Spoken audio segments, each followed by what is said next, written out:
سری لنکا کے مشہور سابق مایہ ناز کرکٹر متھایا مرلیدرن کو جموں کشمیر میں 206 کنال زمین الاٹ کی گئی ہے اور المیہ یہ ہے کہ عمر سرکار کو پتہ ہی نہیں ہے کہ متھایا مرلیدرن کو جموں کشمیر میں کاروبار کرنے کے لیے 206 کنال زمین الاٹ کی گئی۔ یہ معاملہ دراصل اس وقت سامنے آیا جب ایوان میں محمود یوسف تاریگامی سمیت دیگر ممبران اسمبلی نے یہ مسئلہ اٹھایا، جس کے بعد ایوان میں اس پر ہنگامہ بھی دیکھنے کو ملا اور اب خبر یہ آ رہی ہے کہ اس پورے ہنگامے کے بعد متھایا مرلیدرن نے جموں کشمیر میں سرمایہ کاری کرنے سے انکار کیا ہے۔ رپورٹ دیکھیے۔ جموں کشمیر کے کٹھوا ضلع میں سری لنکا کے سابق مشہور کرکٹر متھایا مرلیدرن کو اراضی فراہم کرنے سے متعلق ایک تنازع پیدا ہوا ہے۔ جموں کشمیر حکومت نے اسمبلی میں کہا کہ اراضی کی واگزاری سے متعلق حکومت کو کوئی علم نہیں ہے۔ دراصل کولگام حلقہ اسمبلی کے رکن محمود یوسف تاریگامی نے اسمبلی میں یہ مسئلہ اٹھایا۔ انہوں نے پوچھا کہ سری لنکا کے ایک کرکٹر کو کٹھوا میں مفت زمین کیوں دی گئی ہے۔ ان کے مطابق ایسی اطلاعات موصول ہوئی ہے کہ ایک سابق کرکٹر کو مشروبات سے متعلق مصنوعات بنانے کے لیے ایک فیکٹری کھولنے کے لیے اراضی الاٹ کی گئی ہے۔ محکمہ دیہی ترقی کے وزیر جاوید ڈار نے اس معاملے کو دیکھنے کا یقین دلایا۔ وزیر موصوف نے کہا کہ ان کے پاس اس کے بارے میں معلومات نہیں ہے، لیکن وہ اس کا جائزہ لیں گے۔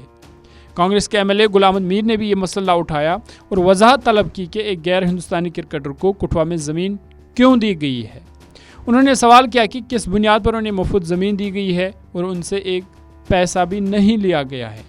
ریکارڈ کے مطابق کٹھوا میں کرکٹر مرلیدرن کو 206 کنال زمین دی گئی ہے تاکہ 1600 کروڑ روپے کی سرمایہ کاری سے ایلومینیم کین مینوفیکچرنگ اور بیوریجز فلنگ یونٹ لگایا جا سکے، لیکن حکومت کا دعویٰ ہے کہ انہیں اس معاملے میں کوئی علم نہیں ہے۔ واضح رہے کہ جموں کشمیر کی خصوصی آئینی حیثیت کے خاتمے کے بعد سینٹر میں مرکزی حکومت راج رہنے کے دوران کئی ایسے اقدامات مسلسل اٹھائے گئے ہیں جو سابق ریاست میں قانونی پیچیدگیوں کی بنیاد پر ماضی میں نہیں لیے جا سکتے تھے۔